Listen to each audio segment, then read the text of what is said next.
Chapter 7 Jingle Bells 第7章 Jingle Bells。 delicious, said Annie. 真係好味啦 ，Annie 話道。She and Jack slurped down the hot soup. 佢同傑克大口飲下熱湯。As they chewed the salty soda crackers, they watched the dogs breathe peacefully in their sleep. Do most Alaskans have sled dogs? Asked Annie.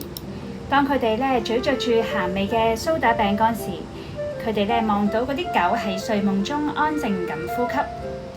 安妮問道：係咪大多數阿拉斯加人都養過雪橇犬㗎？ Many do, said Ed, resting in his armchair near the fire. 好多人都係咁認為㗎，艾德講到。佢坐喺靠近火爐邊嘅扶手椅上。But the day is coming when dogs won't be used much anymore, except for racing. 但係總係有一日狗將唔再被廣泛咁使用啦，除咗用於賽跑之外。I can see it happening already. 我已經預見呢一啲情況嘅到嚟啦。Small planes will get better and better and take over the long trips.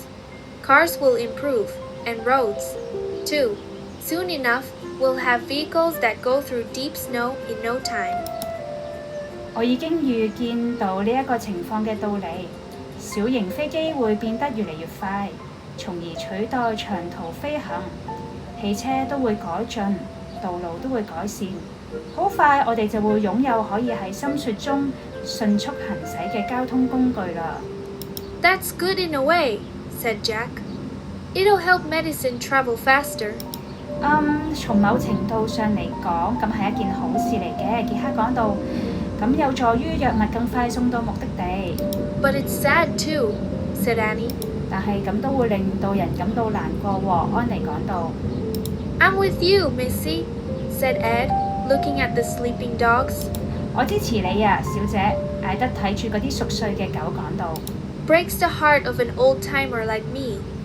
People have used sled dogs for hundreds of years in this territory. I myself have known many brave dogs during my lifetime. 呢一啲讓我呢個老人家嘅心都碎啦。喺呢片地區，人們已經使用咗雪橇犬好幾百年啦。喺我嘅一生中，我都見過好多勇敢嘅狗啊。Do you know Balto? said Jack. Gunnar Carsen's dog. We've heard of him. 你知唔知道巴爾托啊？傑克講到係古爾納卡森養嘅嗰隻狗啊！我哋聽講過佢嘅名字。Sure do, said Ed. Balto is the best lead dog in Alaska, along with Togo, Leonhard Seppala's dog. 確實係咁啊！艾德講到，巴爾托係阿拉斯加最出色嘅領航犬，同埋哥托齊名。哥托同埋巴爾托都曾經同塞柏拉同埋卡森一齊進行訓練㗎。Both Togo and Balto have stopped here on runs with Seppala and Carsen. What's Balto like? asked Annie. 巴爾托係一個點樣嘅人啊？安妮問道。Ah, that dog loves to run a trail, said Ed. Loves it more than any dog I ever saw. Great strength and lots of courage. Big shaggy black dog. Beautiful to watch because of his spirit. 嗰一個咧係好中意沿住小路奔跑嘅狗。艾德講到，佢比我見到嘅任何狗都更熱愛呢一項活動啊！力量驚人，而且咧非常勇敢。佢係一隻毛髮濃密嘅黑色大狗，佢嘅精神令人賞心悅目，所以睇起嚟非常之迷人啊！ Annie smiled. I'd like to meet him. 安妮笑啦，我好想見下佢啊！ Annie has a special way with dogs, Jack explained. 安妮同狗相處有好獨到嘅方法啊！傑克解釋。With all animals, really, said Annie. Ed smiled at her. Alaskans are real respectful of animals too, he said. 對所有動物嚟講都係咁啊！安妮講到，艾德朝佢微笑講：阿拉斯加人都非常之尊重動物㗎。佢講到 We wouldn't have survived a minute without them. 我哋咧冇呢啲動物啊，我哋1分鐘都活唔到落去啊！ People here have learned to use all the gifts this frozen world can give. 呢一度嘅居民已經學會咗充分利用呢一度嚟自嚴寒嘅饋贈啊，即係佢哋嘅禮物啊，呢個係世界可以給予㗎。Like what? asked Jack. 即係咩呢？傑克問道。Well, the socks I just gave you are made of sheep's wool, said Ed. The parkas that are drying over there are made of squirrel fur.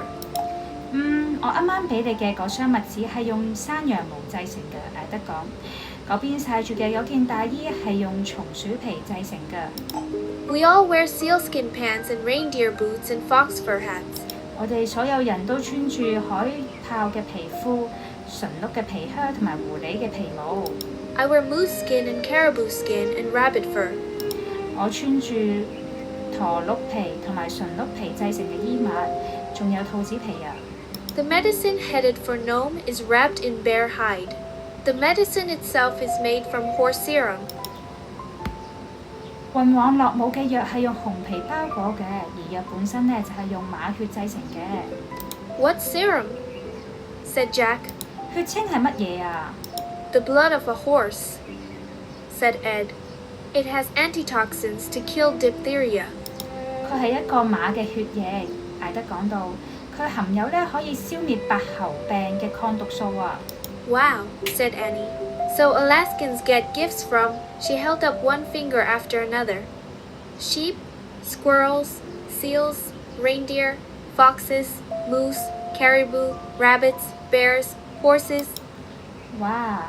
安妮講到，所以阿拉斯加人會收到各種各樣嘅禮物。佢依次舉起一根又一根嘅手指，有綿羊啦、松鼠、海豹、馴鹿、狐狸、駝鹿、馴鹿兔、熊、馬。And dogs, said Jack, finishing his milk. And dogs, of course. 仲有狗呢？安妮呢？傑克飲完啲奶之後講到，當然仲有狗啦。安妮講到 said Annie. And fish and whales and birds of the air. All creatures, said Ed. 仲有魚啦、鯨魚啦，以及天空中嘅鳥兒，所有生物啊，艾德講到。So everything's connected, said Annie. 所以每一樣嘢都係互相關聯嘅，安妮講到。That's right, said Ed, nodding. Eventually, it all becomes one thing. 冇錯啊，艾德點點頭講，最終呢一切都會融為一體。The people, the land, the animals, the sea, and the air. It becomes Alaska. 人啦、土地啦、動物、海洋、空氣，佢哋就組成咗阿拉斯加啦。Cool, said Jack. The three of them stared for a long moment at the dogs. Some of the huskies paddled the air with their paws, as if they were dreaming about running over the trail. 佢哋三人久久咁樣注視嗰啲狗，一啲哈士奇用爪子喺空中滑動住，彷彿佢哋正喺度夢想住沿住呢條小徑奔跑。Ed yawned, and his eyes started to close. A moment later, his head drooped forward, and he was snoring. 艾德打咗個呵欠，隨後佢嘅雙眼開始閉上。片刻之後，佢嘅腦袋垂咗落嚟，然後佢就開始打呼嚕啦。Jack quietly put down his spoon. He tiptoed to the stove and grabbed his fur boots. They were dry, but his socks were still damp. 傑克呢靜靜放低咗桌子，佢踮住腳走到爐子旁，找起佢嘅皮靴。靴係乾嘅，但係佢嘅襪子呢仲係濕嘅喎。So he pulled the boots over the big pair of socks Ed had given him. It's time to head to Solomon, he whispered to Annie. We have to finish what we came here to do. 於是呢，佢將靴子套咗喺艾德俾佢嘅嗰雙大襪子外面。應該去索利蒙啦，佢對安妮小聲講道：我哋必須完成嚟到呢度要做嘅事情啊！ Annie nodded. Ed snored loudly as Jack and Annie silently pulled on their fur parkas. 艾德呢大聲咁樣戴住俘虜，而傑克同埋安妮則默默咁樣穿上佢哋嘅皮毛大衣。They grabbed their mittens and slipped over to the dogs and gently woke them. 佢哋拎上手套，悄悄去到狗身邊，輕輕喚醒佢哋。The dogs jumped to their feet. Even though there were whines and yips, Ed kept snoring. 嗰啲狗一下子就跳起嚟啦，儘管有嗚嗚同埋汪汪聲傳嚟，但係咧艾德依然喺度呼嚕呼嚕咁樣瞓覺。Thanks, Ed, Jack whispered to the sleeping man. Yeah, thanks for being so nice to us and the dogs, whispered Annie. 多謝你啊，艾德。傑克對住嗰個熟睡嘅男人輕聲講道。係啊，多謝你對我哋同埋你啲狗都咁好啊，安妮輕聲講道。Then, very quietly, she led the team out of the log cabin. Jack followed, closing the door behind them.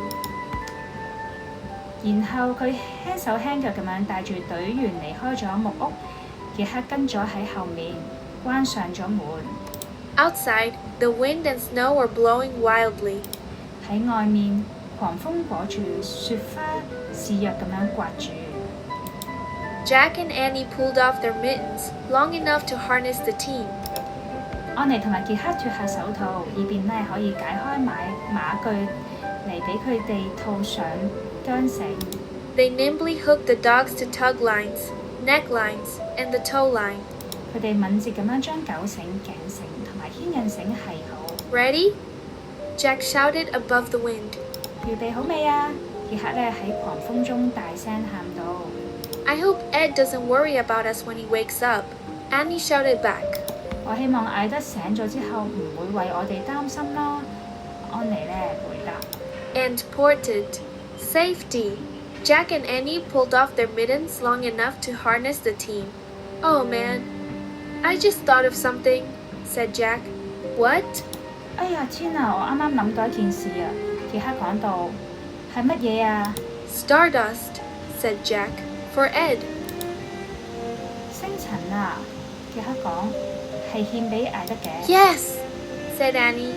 Leaving the dogs waiting for a moment, she and Jack hurried back to the cabin, slipped inside, and closed the door.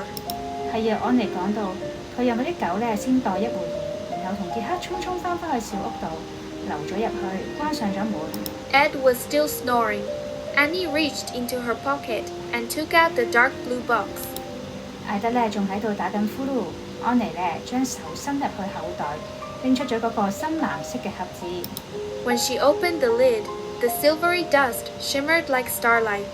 當佢打開蓋子，裡面銀色嘅粉末咧閃爍住光芒，宛如星光。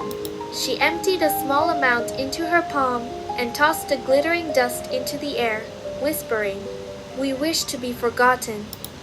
佢從盒中取出少量嘅粉末倒喺手掌上，然後將嗰啲閃閃發光嘅粉末拋向空中，輕聲講道：我哋希望被遺忘啊！ The stardust flashed through the room, then quickly evaporated. 嗰啲星塵喺房間一閃而過，隨後就迅速消散啦。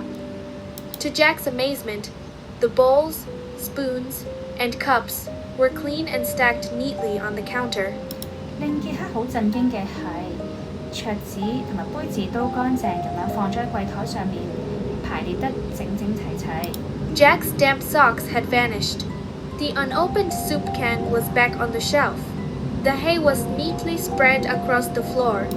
傑克嗰個濕碌碌嘅襪子唔見咗，未開封嘅湯罐亦都咧翻去架子上面，乾草整齊咁樣鋪滿咗地板。No sign we were here, said Annie. 呢度冇任何跡象表明我哋嚟過啊，安妮講道。Except Ed will be missing a pair of his socks, whispered Jack. Annie laughed. 不過艾德會少咗一雙襪子，傑克講道。安妮笑啦。Full speed ahead, 全速前進啊！ she whispered. Then she and Jack slipped back outside into the storm. 隨後佢同埋傑克又流出去帳房，走入咗暴風雪之中。They ran through the blowing snow to their waiting team. 佢哋穿過紛飛嘅雪花，奔向咗等待住佢哋嘅隊伍。I'm happy to drive for a while, Jack shouted in the wind. 我好高興可以咁樣度開一陣車啊！傑克喺風中度大喊道。Is that okay with you? Sure. I'll take over whenever you want, said Annie. 你同唔同意啊？當然啦，你幾時需要我幫忙，我隨時都可以㗎。安妮講道。She picked up the snow hook and put it into the basket, then climbed in herself. 佢拎起咗雪鈎，將佢放入個籃中，然後自己都爬咗入去啦。Jack stood on the sled runners, crouching slightly and gripping the handlebars. 傑克企喺雪橇滑板上，微微彎下身子，緊緊握住車把。Okay, team, ready to find Gunnar and save lives? He said. 好啦，隊員們，準備好去尋找貢納爾並拯救生命未啊？佢講到。The huskies barked, as if saying yes, yes, yes, ready, willing, and eager, said Annie. Line out, Jack commanded. 呢啲哈士奇犬呢吠起嚟，彷彿喺度講好啊好啊，係啊，準備好啦，願意幫忙，而且呢急不及待咁樣想要幫忙啊！安妮講到。好，排好隊，傑克命令道。Team pulled the tow line straight out, making it taut. 團隊呢將牽引繩完全拉出，使到佢呢繃直。Hike, said Jack. 出發啦 ，Jack 講。The 8 huskies surged forward. Bells jingling, the team raced away from the roadhouse of Poe.